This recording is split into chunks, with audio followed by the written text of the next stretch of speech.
series of this academic year. It's really been, again, this is the 17th year that we've had this series, and we've had since the fall of 1990, literally, some of the nation's, some of the world's leading CEOs, leading entrepreneurs, and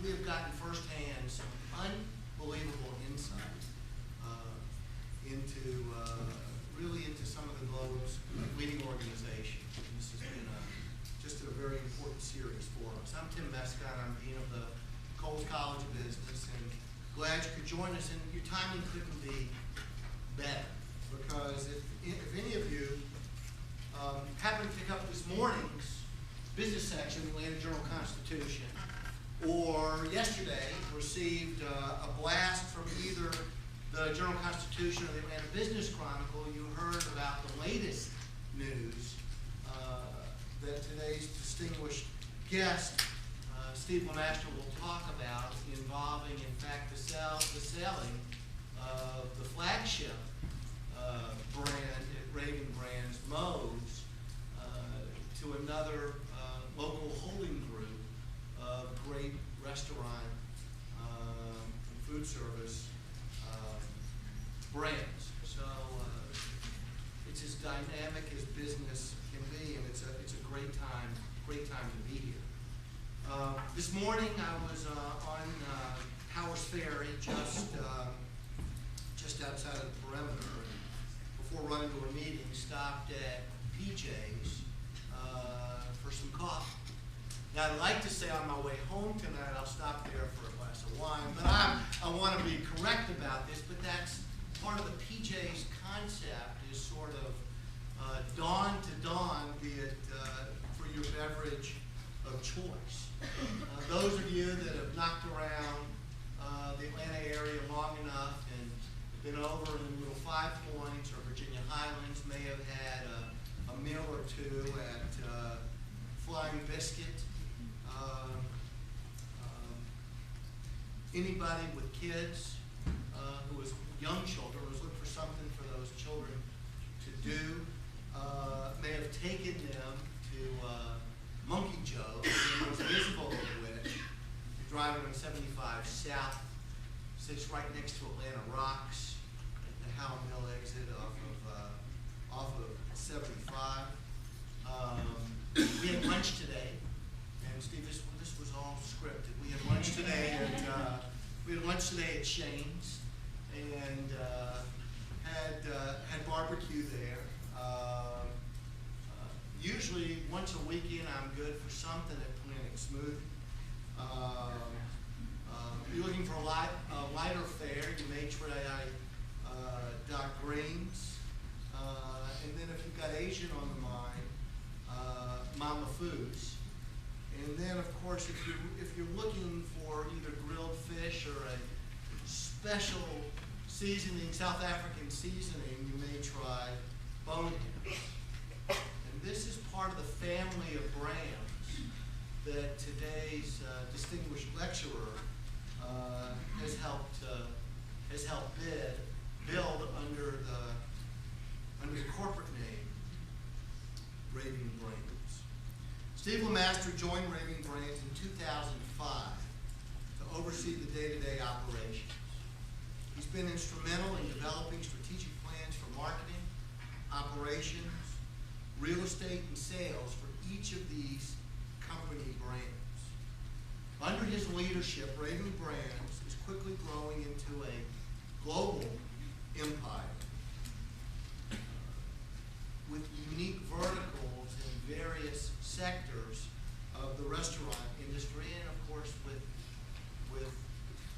Monkey Joe's and the recreation world as well.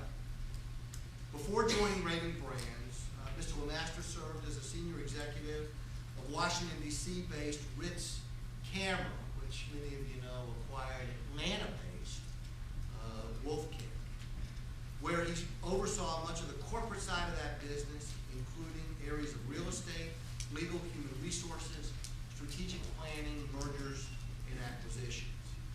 He served as chief corporate officer for Wolf,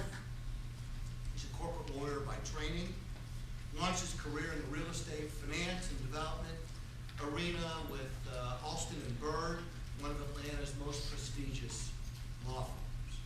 Mr. Lamastra earned his undergraduate degree from Wake Forest, has a law degree from Vanderbilt, serves on the boards of the Horizon Theater and VSA Arts of Georgia and VSA International in Washington, D.C. For those of you, and you are right in Raving Brand's sweet spot, that eat out as often as I do, you know most, if not all, of these great concepts that Mr. Lamastra has helped build. Please help join me in welcoming today's Tetley Distinguished Lecturer, Steve Lamastra.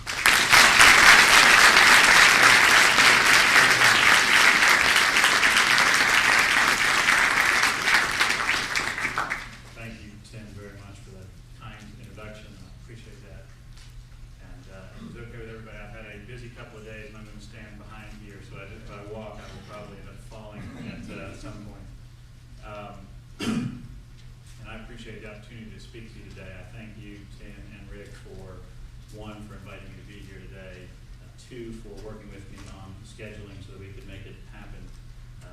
With our last minute announcement yesterday, things changed, and fortunately we were able to, I'm able to be here and be with you today, but I appreciate your bearing with me the last few months while we got it scheduled, and also appreciate the opportunity for me and for all of you here to forge deeper ties between Kennesaw State and my company, which I'm excited about in the future. We would love for Raving Brands, our growing company, to be more recognizable as a corporate citizen in the Atlanta region and here at Kennesaw State, and we certainly appreciate the opportunity to do that in the coming months and years. I thank the faculty for sharing this time with me and being here, and I thank all of you, the students at Kennesaw State who are here today. And by the way, there are a number of you, I thought they were giving out free food when I walked into this room. I can't believe they're standing room only to hear me talk, but I will try and live up to your expectations. But I thank all of y'all for being here and taking time out of your busy schedule and this beautiful day to be in here with me for a few minutes. What I thought I would do today is I am going to walk you through just a brief presentation and tell you a little bit about Raving Brands. I'm very proud of what we are building there. As Dean Mescon said, I joined Raving Brands just a few years ago, in fact 2 years almost to the week, and have set about rebuilding our management team, expanding our portfolio, and overall growing the business in a rather rapid fashion. I'm going to talk a little bit more about that later. But anyway, I thought it really would make sense to give you a quick overview of who we are and what we do, although Dean Mescon got a good start by telling you, listing amazingly every one of our concepts, at least every one we have today. We're always looking for more. And then what I would like to do is be a little bit more informal, frankly, and just kind of walk through some things that I think are impacting Atlanta business and in general our business environment today, in the hopes that something I provide today, some small nugget, something that I have to share with you, will be of value to you as you pursue your further education here and as you pursue your professional life and career going forward. And I hope that, sincerely, I hope that I can provide something of some value to you today. And then what I would like to do, assuming it's appropriate in this setting, is just take some questions and spend some time having some dialogue. I do a fair amount of speaking, and I often find that the more that there's question and answer, the more there's interaction, the less boring you will probably find me, rather than me just standing up here and talking. So what I'd like to do first is I do want to tell you a little bit about Raving Brands and how I got there and what we are doing, and then just take you briefly through our company's concepts and brands. As I said, we're pretty proud of them. And I can say that really honestly because I did not create them. Martin Sprock, our founder, and others who were involved with our company earlier than I was really created them. I instead am proud to say that we are really taking them to the next stage of their maturity, melding them into a fine-tuned corporate structure called Raving Brands, which I have largely created with our new management team over the last year or two, and turning them loose on the consumers of not only the United States, but now the world, as we recently announced some international initiatives. And but again, I am not exceeded me at the company by telling you that we have fantastic concepts with great food and ones that really resonate with consumers, and that in the end is really what makes it happen. If you have great food and a great experience in our business, people will come into your restaurants and they'll give you their money, and that's really what it boils down to in our business. Can everyone hear me? Am I okay on sound? Good. Let's try this. Raving Brands is a portfolio company. We are what's called a portfolio company, and I'm going to talk a little bit about that in a few minutes. We have multiple brands, obviously, and we are really the epitome of a portfolio company. What we try and do is have different brands and concepts for different people at their different stages of investment, different interests, different day parts. For example, PJ's Planet Smoothie, which is popular in the morning and late afternoon. Moe's and Shane's and Doc Green's, which are popular in the middle of the day. Boneheads and Shane's and things like that, which are popular in the evening. And if you have that kind of portfolio, that kind of balance, you tend to attract a lot of franchisees. We have well over 600 units company-wide, nationwide, just a few internationally.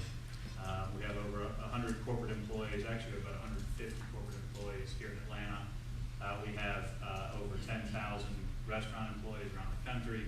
We have well over 1 million square feet of retail real estate out in the U.S., and we will exceed $500 million, $500 million in system-wide sales this year in 2007. That number is compelling because when I arrived at the company 2 years ago, we had about a little less than half of that. So we have doubled our system-wide sales in 2 years. And when you undergo that kind of growth, it clearly says that consumers like what you're doing and the franchisees like what you're doing. And in the end, everything that I do and those who work with me do is designed to please those two constituents. I'm going to take you through our concepts really quickly. Hopefully you're familiar with some of them, but this will give you a sense of the breadth of our different concepts. Moe's, as many of you probably know, is really a burrito Southwestern restaurant, similar to Chipotle and Qdoba, some of our competitors. It's our largest concept. I'm going to talk a little bit about that in a few minutes when I talk about the deal we're doing. We have 350 locations, and we're growing that chain about 100 units a year. Shane's Rib Shack, our fast casual barbecue concept. We have we have about 50 units now today open. We have about 40 to 50 more opening this year. We will hit 100 units of that concept in early 2008. And when I arrived at the company in 2005, 2 years ago, we had 2. So our growth at Shane's has been fairly impressive. Boneheads is our grilled seafood and chicken restaurant. It's smaller today. We are nurturing that and growing that a lot slower than we are, for example, with Moe's and Shane's. It requires, in terms of operating, for example, if any of you are ever in the restaurant business, have been in it, or interested in being in the future, you'll find that concepts like Moe's are fairly easy to operate, fairly easy to run. Concepts like Bonehead are a little more complicated. The flavor profiles, food's a little more challenging to cook and to provide to the consumer. And so this takes a little bit different kind of franchisee, for example, than Moe's and Shane's, the first 2 concepts I showed you. But again, that shows diversity in the portfolio and the ability to offer different people different opportunities. Planet Smoothie is hopefully looking out and knowing this demographic, probably the smoothie category is probably well known to all of you. Planet Smoothie, Smoothie King, Jamba Juice, there are a lot of competitors out there. I do intend to scale this business. We have 120 some units now. I'd like to see us have about 500 in the next couple of years, and we're going to have to do that through acquisition. You're not going to be able to do that organically. You simply can't grow something that fast organically. So we're looking out there for potential mergers or acquisitions or things that might make sense. And we do want to scale that business. This is a great brand and a very healthful offering, and that plays well into today's demographic. PJ's Coffee is PJ's Coffee of New Orleans, as we call it, is a very old established brand that we acquired some years ago. We originated a joint venture and then acquired entirely in the early 2000s, some years before I came to the company. We've really grown it primarily in New Orleans and the Gulf region. And interestingly, after Katrina several years ago, of course we had a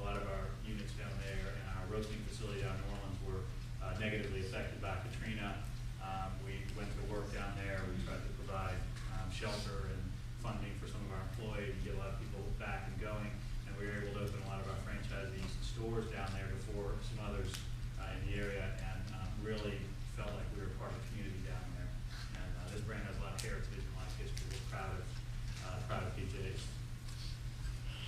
Monkey Joe's, as was mentioned earlier, is our children's entertainment facility, and there are, it says 10, I think we're about to open literally 3 or 4 more in the next 2 months, and we have those mostly here in the Southeast, a handful here in Georgia, a few up in the Carolinas, I think 1 or 2 in Florida, and just starting to roll that concept out. It's a great concept. It's a little different, as you can see from our other concepts. It was acquired into the brought into the portfolio as a joint venture just before I joined the company, and we are looking at ways to grow it and help our franchisees succeed over there. The Flying Biscuit, if you are familiar with it, is a great Atlanta institution. We are really proud to have added Flying Biscuit to our portfolio. This is something that I acquired last summer. There are 2 units in Atlanta, one in Midtown and one in Candler Park. And for lack of a better term, it's really a cult brand. I mean, the people who go to the Flying Biscuit and eat there love it. They care deeply about it.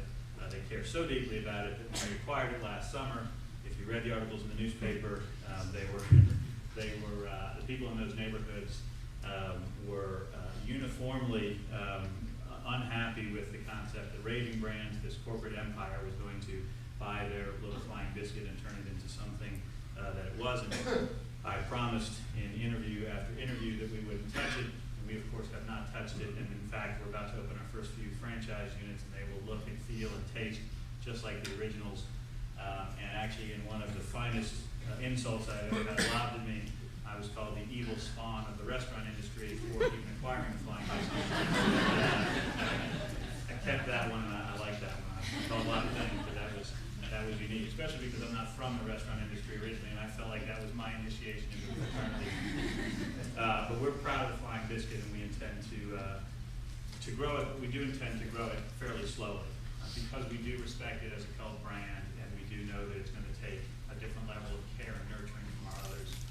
We're taking it very slow with the Flying Biscuit, and that is our portfolio.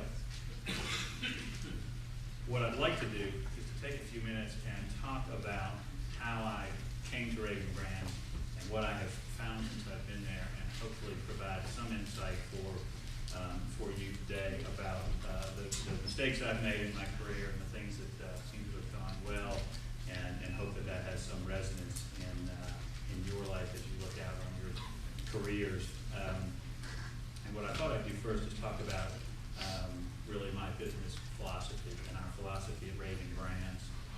When I arrived at Raving Brands, it was largely an entrepreneurial organization. It was small. We had almost tripled the size of our corporate team since I arrived. It was small, nimble, entrepreneurial. People were officing in the back of restaurants, and really a different environment than what we have today. And I can assure you, a different environment than what I came from. When I worked, I tell you this because it's a sort of gives you some insight as to what I walked into when I got there. But when I was recruited to come to Raving Brands, and Mark Sprock, our founder, is one of the most relentless salespeople I had ever met. And I was, when I say recruited by him, I was really strong-armed into coming to Raving Brands. And I was at a company called Ritz Camera based in Washington.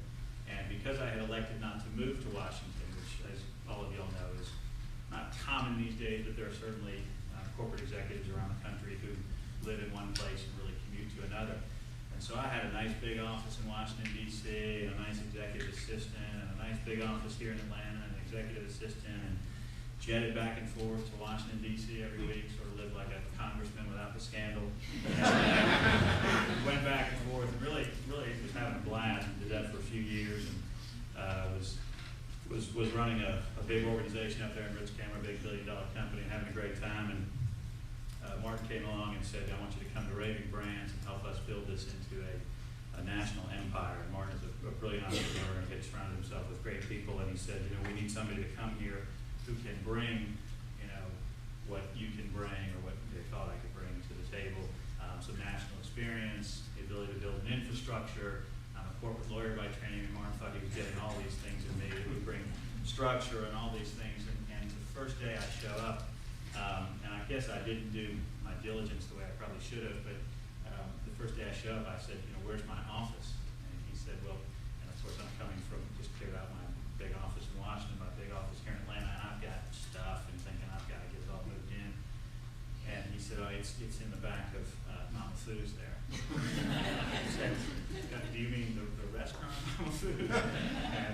said, yeah, and so-and-so will help you, and he'll get you all set up. And I got back there, and I was placed in this sort of cube in the back closet of this restaurant, and I thought, I have just made the biggest professional mistake of my entire life.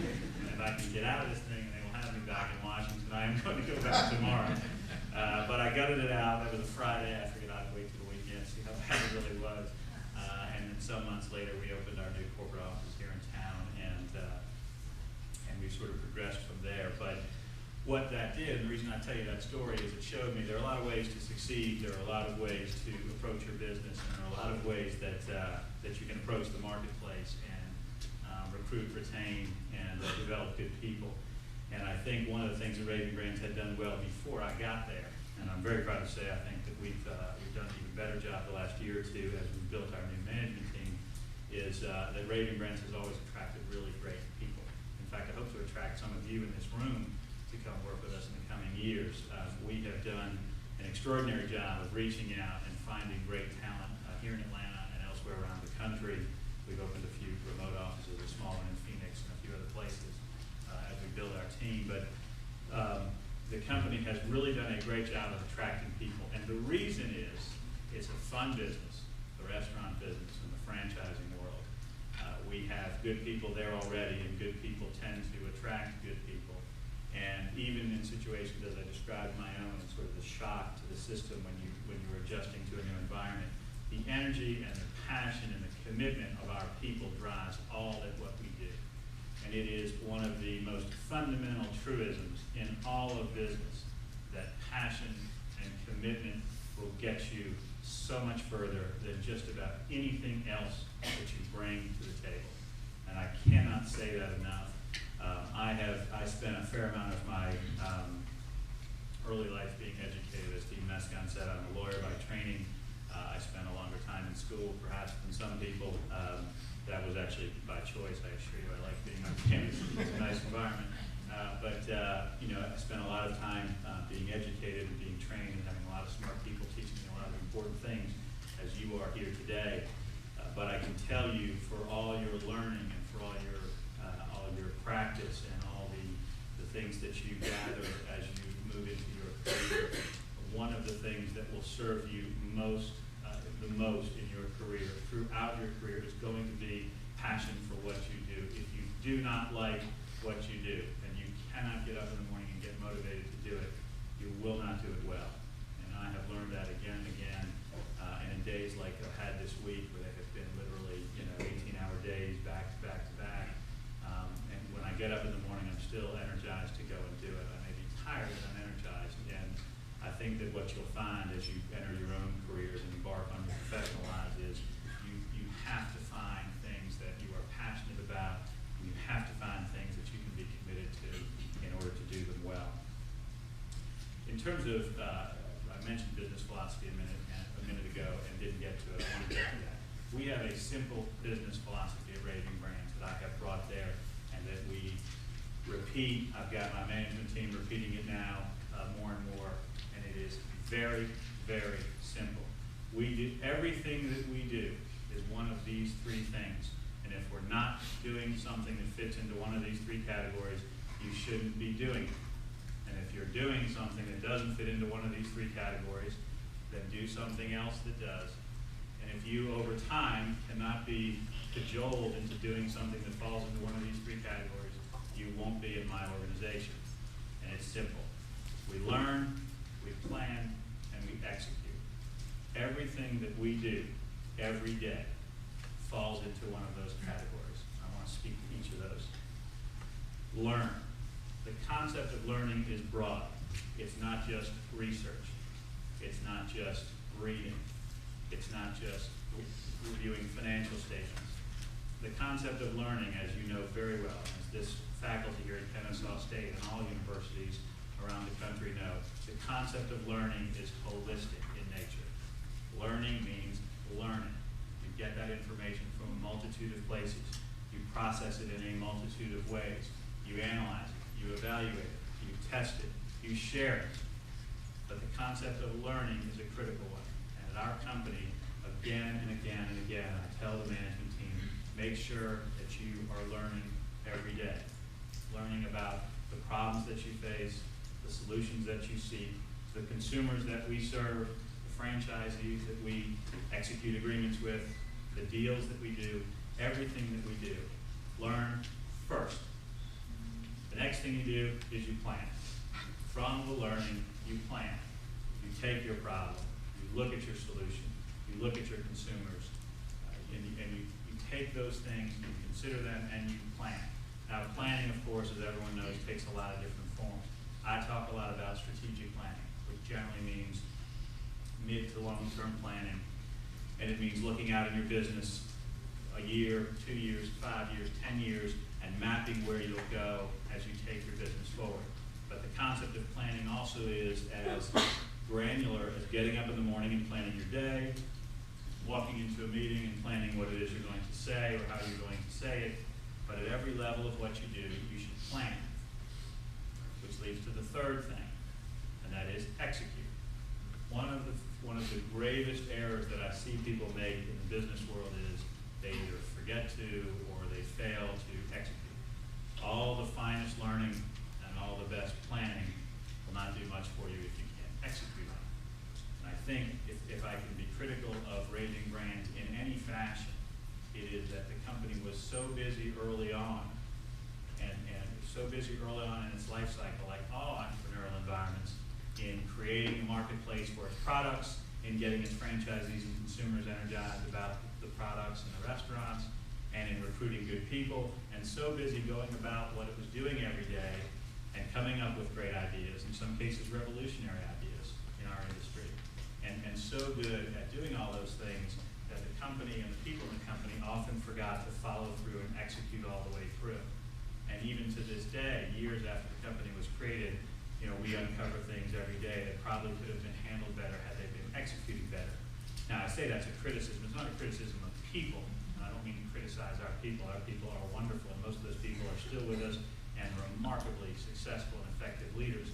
But what I do mean is that the company did not place the level of premium on execution that I do and that I want to see our people do every day.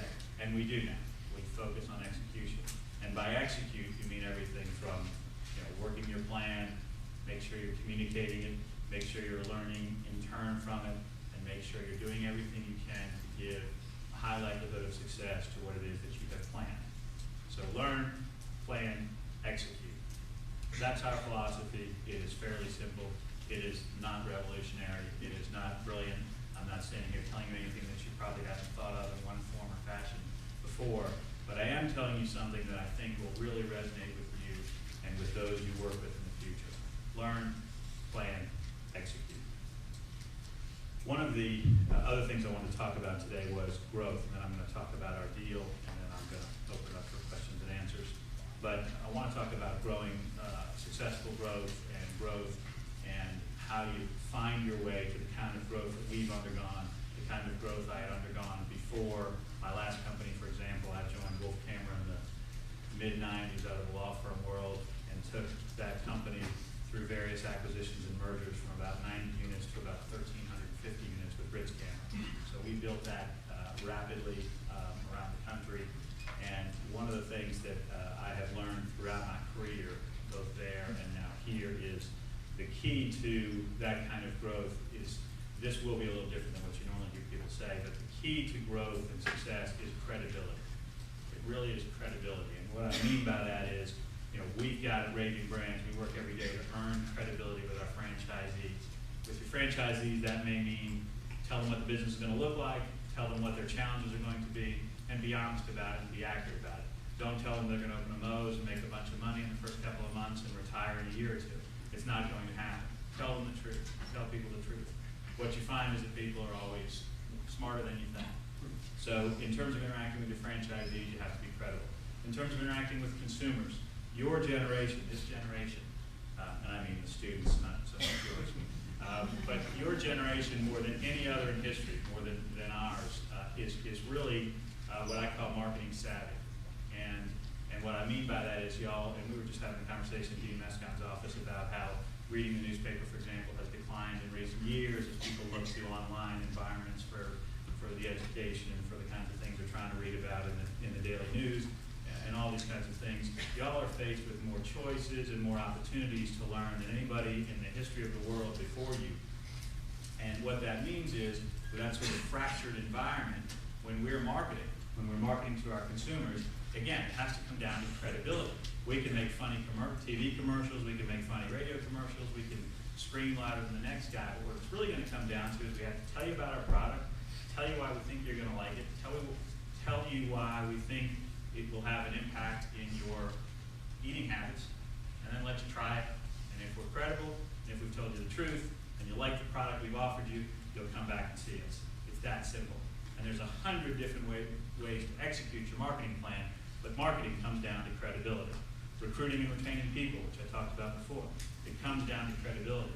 I have hired hundreds and hundreds, perhaps more than 1,000 people in my career, and directly, not just in groups that have worked for me, but directly I've hired hundreds of people. And what I've learned every time is when you try and bring somebody into your organization, when I try and bring some of you into our organization in the coming years, I will tell you, and we will tell you what your career will be like with us.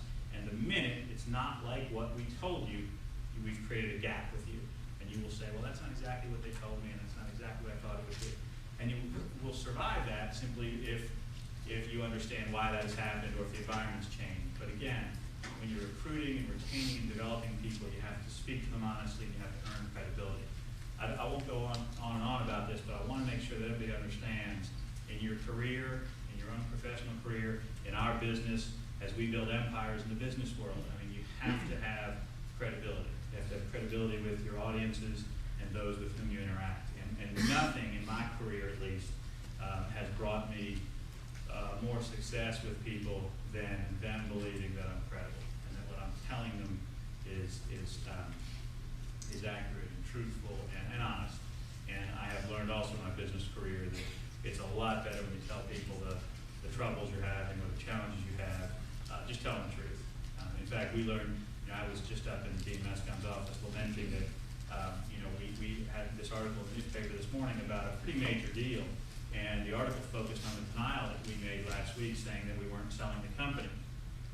That's a natural denial when you're in the middle of those things, and you'll learn this when you get out in the business world. When somebody tells you they're not doing something, it's very likely they're considering doing the same thing. Just pay attention. But and certainly reporters, if you tell them something, they're going to write it down. When they call you a few weeks later about something else, they will remind you of that. And sure enough, here in a major business transaction in Atlanta, a transaction that affects probably 1,500 jobs in this market and over 150 units of the two companies' restaurants, the headline of the article is about a denial that we made last week about not selling those. And so, a lot of the story gets sort of lost in translation. And again, I think that goes back to credibility.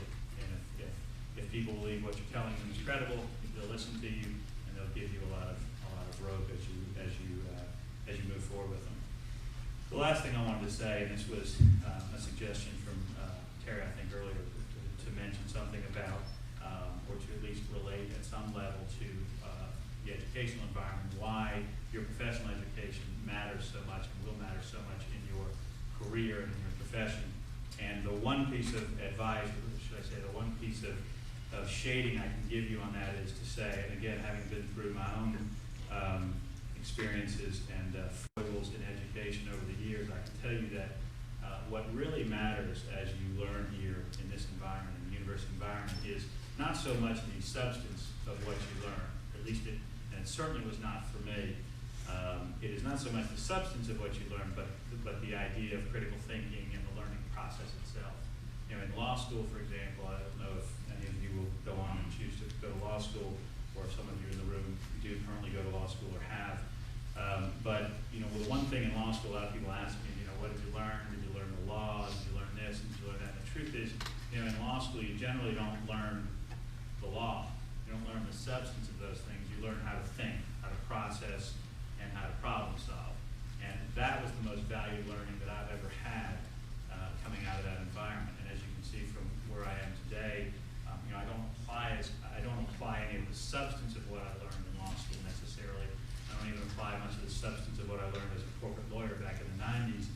But I do apply every day, and every hour of every day, the critical thinking that the smart people taught me how to engage in.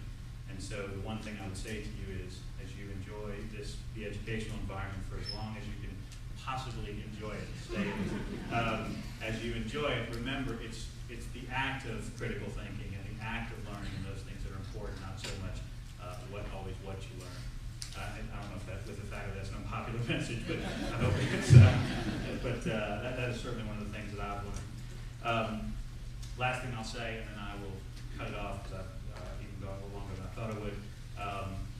On our deal, just an exciting little note, we are in the middle of this transaction now, and what I will tell you that I learn every time I do a deal like this, having done deals like that, is no matter what you do, and I think this is a sort of a vignette in terms of for everyone going into their careers, no matter what the stress on you as you are going through it, no matter the long hours you work, no matter the things you do, and this goes back to what I said earlier, if you like what you do and if you are passionate about what you do and you believe in what it is you're doing, and this deal that we are doing, we are selling. I mean, I'm the guy who is up here in front of you selling the piece of our company that provides 50% of our units, 60+% of our revenue, and about 90% of our profit. So I look a bit like an idiot these days selling that piece of the company, but I promise you there is a plan. And if you look at what we're doing and going through, what you see again and again is if you are passionate about what you're doing and you care about it and you want it, and you can take the time to explain to people why it is you're doing what you're doing and you can enjoy it, it will make all the difference in the world. And that's certainly what I have found. Lastly, I would say you are fortunate enough to be here at Kennesaw State, which is one of the fastest growing universities in the southeastern U.S., which, as you know, in turn is the largest and wealthiest region in the United States, the Southeast. And lastly, I would say you are fortunately in the Atlanta region, which, as you know, is one of the most robust economic engines in the history of the world. Take advantage of it. I bet half of you in this room may not stay in Atlanta, and that's exciting. With a university environment like this, lots of you will go elsewhere, but please do take advantage of Atlanta. It is a phenomenal place, and you are lucky to be here in this economic environment. And we, Raving Brands and other companies in Atlanta, are lucky to have you, so please make sure you call on us and spend time with the corporate citizens of Atlanta, because we would like to keep as many of you smart folks here in Atlanta as we possibly can. And I personally would like to keep as many of you interested in Raving Brands as I possibly can. So please reach out to us. We are going to try and set up an internship program with Kennesaw State. We would love to do that, and do reach out and come work with us at Raving Brands. That's really all I had to say in terms of anything prepared sort of off the cuff, as it were. And I would love to answer questions if we have, I don't know if we have time, but if there are any questions or anybody wants to make comments or tell a joke or anything, love to hear from you. Yes. You mentioned some pretty remarkable growth rates and how many stores you're planning on opening. How do you decide how fast to grow, and what type of corporate or structure constraints do you face to achieve that growth? Yeah, in terms of deciding how fast to grow, I think you've got to build a good strategic plan based on your internal personnel. In our business is franchised. I came from the corporate world, for example. We didn't have that element before, but in this business, we have to make sure we can recruit the right franchisees. We have to make sure that the product resonates in a certain way. I'll give you a great example, going back to what I said. Moe's works everywhere, for example, generally everywhere. Moe's works well in a family environment. It works well with this demographic. All of y'all hopefully eat Moe's. It works well, in a lot of different demographics. It works well in different platforms, from a regional mall like Town Center to a shopping center to a freestanding building in front of a Walmart to an urban environment. Flying Biscuit, for example, the other end of the spectrum. We have to take it slowly, we have to nurture it, and we have to be very careful about how fast we grow it. So take the product, take your marketplace and your receptive audience, understand them, and build a strategic plan from that in terms of how fast you grow. The barriers to growth, or to rephrase your question, in terms of understanding how you staff it, I mean, the simplest challenges are the cliches. One is how to get the right people, and that's obvious, and it's always true. We certainly face that challenge. You can get the right people. You can pay a lot of money for a while. That'll get you people. You can shout from the mountaintops about how great you are. That'll get people for a while. You can do a lot of things, but in the end, retaining those people and developing those people will come down to offering them a challenging environment in which they feel passionate about what they do and letting them feel like they're being compensated, not just monetarily, but overall in a fair environment. But, you know, getting people, recruiting franchisees, and telling our message, and having it heard are really the biggest challenges to growth. But we've got barriers to growth, but you know, they haven't slowed us down too much recently. I don't intend for them to slow us down anytime soon, but we have. What other questions? Yes. Two slightly different questions. One, more generally, what are the synergies to putting together a portfolio company? I think that's a term, synergy, that we hear a lot. Yes. I don't think that it's explained very well, or the specific examples I think we need to present. Yeah. You want me to try and explain it? Not very well. Synergy is, you know, in our business, goes back a little bit to what I said in the beginning. You know, I think that building a portfolio, let me caveat this. There has never been a national portfolio company built from scratch in our business. So what we are attempting to do has really never been done well. And everybody's out there thinking this is the guy who's selling off a big piece of the business. But I promise you, I'm going to get somewhere. But it has never really been done well and built from scratch. Now, companies like Yum Brands, if you're familiar with Yum Brands, Yum acquired back to Pepsi, but Yum put together brands, KFC, Taco Bell, but all those brands and concepts were established at one point and then agglomerated together later. Darden Restaurants in Florida, which owns Olive Garden, Red Lobster, and some others, they've done a lot of that. A lot of people have done it very well. I don't mean to suggest that, but folks haven't really built it from the ground up, and we're largely trying to do that. So we're up against some unique challenges, and the synergy is going to come from really two places. In our business, come from two places. Our franchisees, first and foremost, and again, you have to offer them different day parts, different concepts, different investment levels. You know, it costs a certain amount to open a Planet Smoothie because it's smaller and less involved. It costs a lot more to open a Boneheads or a Flying Biscuit. So, you know, we have to get franchisees that are interested in different pieces of our portfolio. And the other synergy is going to come from the marketplace. Either consumers, for example, do consumers care that Moe's and Shane's are in the same portfolio? We believe the answer to that is largely no, that no one cares. In fact, I will tell you, to be candid, one of the flawed approaches I think that our company had before I arrived, and I don't mean to say that I fixed it, but I certainly brought in people who did fix it, is because I just didn't believe in it, was that Raving brands mattered to consumers, that consumers cared about this company. They don't. What consumers care about is, how good's my food at Moe's? Is it hot, fresh, and tasty? How good's my food at Boneheads? Is it hot, fresh, and tasty? In fact, you know, being called evil spawn of the restaurant industry will teach you pretty quickly that people really don't like the idea of corporate ownership or of synergy, corporate synergy. So we don't talk about it anymore. We have now divided our marketing and our consumer communication really into two buckets. We brand Raving brands, and we talk about Raving brands to people like this group, because I'm trying to recruit you either to come work with us or to come buy our franchise or whatever is important to me at the time. I'll talk about this all day long. But when we speak to consumers in our advertising, in our promotional efforts, we really focus only on the brand. You know, we used to do things like we have a Moe's ad at the bottom would say a Raving Brands company, and we try not to do any of that when we're speaking to consumers. Getting back to, so in terms of synergy with your audience, you have to make sure you have the right audience.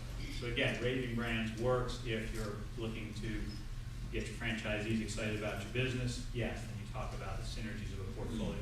If it's consumers, you stay away from it. Landlords is another example. You know, we get synergy. That audience is important. Hey, we're going to bring 3 things to your project: a Moe's, a Flying Biscuit, and a Doc Green's. That's 7,000 feet instead of 2,000 feet. That gets landlords' attention. So there are going to be audiences, and that's the second element for us of synergy, and that is there are audiences from consumers to landlords that you've got to look out for, and sometimes you get benefit out of that, and sometimes you don't. That was one question? Or? Yeah. Okay. The second was the apparent disconnect between growing the company 100% in a couple of years and then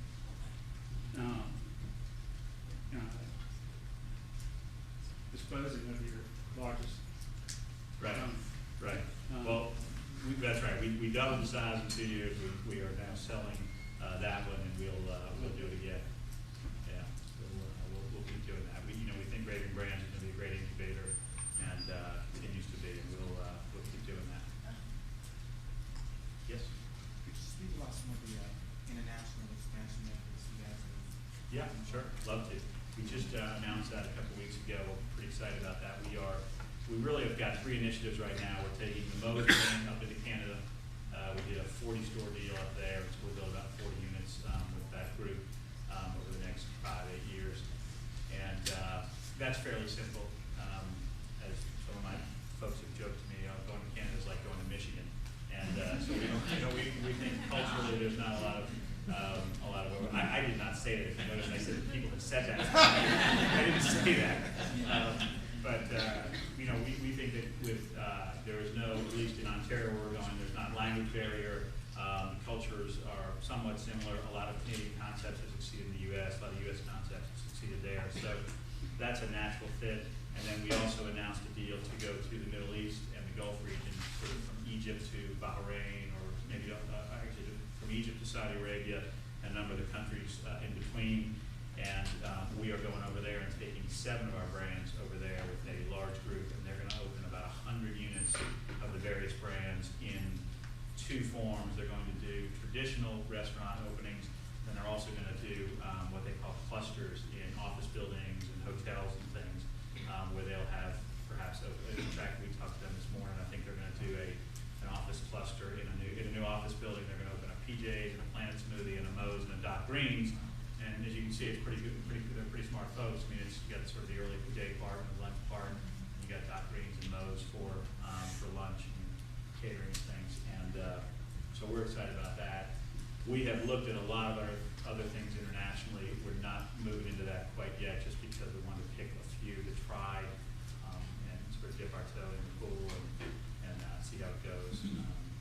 But we may do more, but right now we're focusing on those. Another question about that? Yes. How exactly did you market your franchises to the franchisees in the beginning before you established a niche?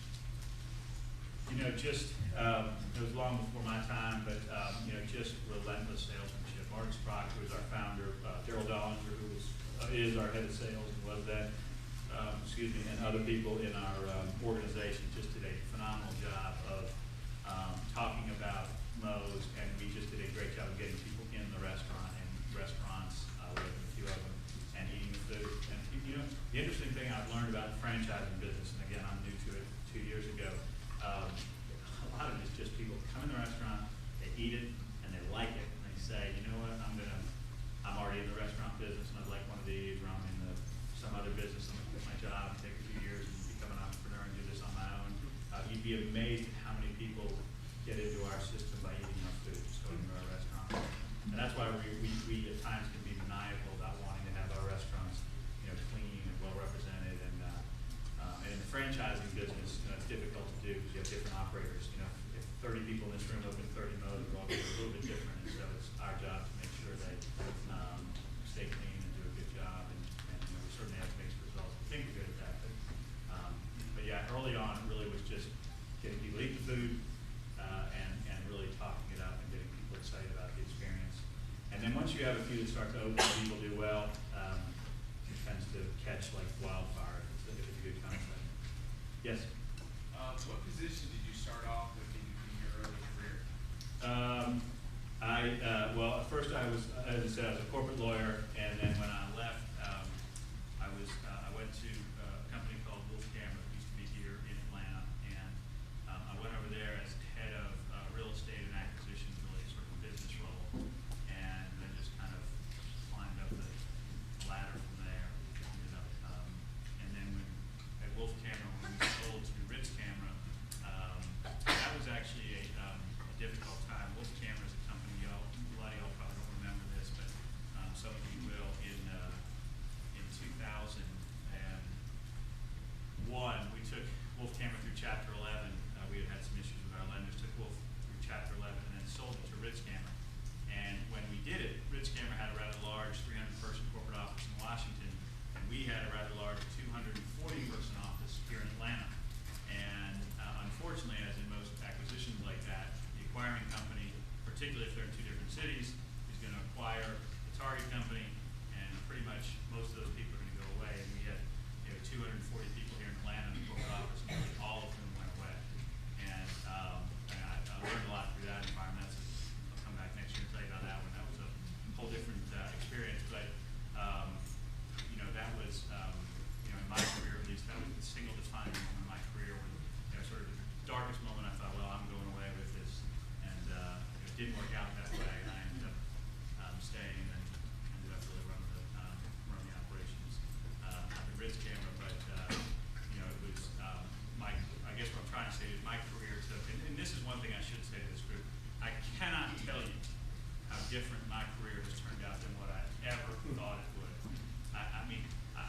honest, 3 years ago, I'd have never told you I'd even known what Raving Brands is, other than, of course, knowing the concepts. Before that, I could have never told you that would be community watching it on a weekly basis and doing what I was doing with Grid's camera. And that's the way your career, I think, is going to go.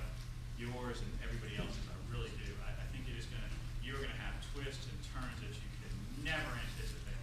And the best thing you can do is just simply, again, just be prepared and be opportunistic and don't be afraid. I have taken a lot of risks, none bigger than the one that we announced yesterday.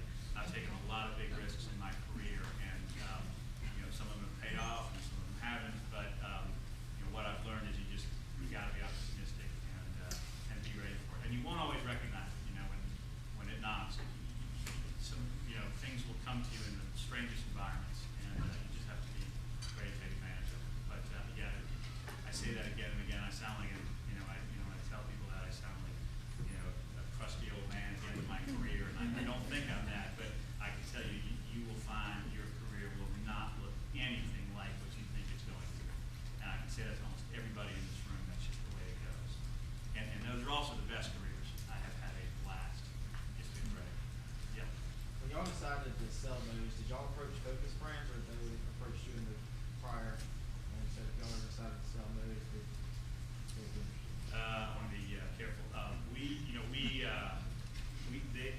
They were certainly interested in us, and when I decided last year to look at options for Moe's, they were certainly on the top of my list, and so it really worked both ways,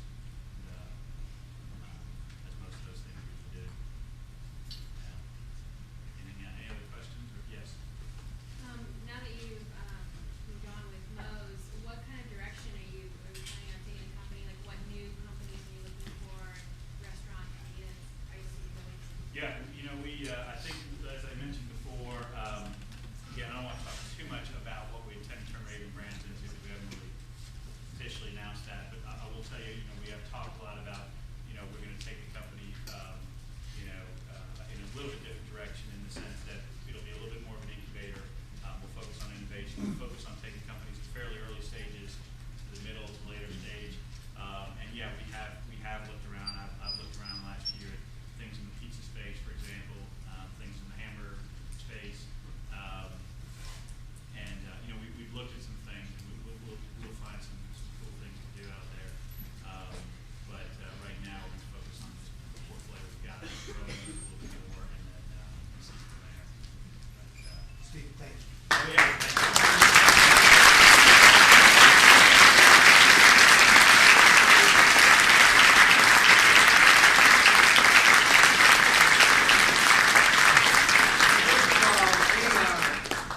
I think all of you can understand that over the last 2 weeks, Ms. Lamastra's had literally very little sleep. I mean, it's a very complex process. Do I look like that? No, you look great. But very appreciative for your being here tonight. A little token of our appreciation. I want to thank my colleague, Dr. Rick Franza, head of the management department, for really making the connection initially. And we hope this is the beginning of a long, mutually productive partnership. And we want you back anytime. Oh, well, thank you. Just a great, great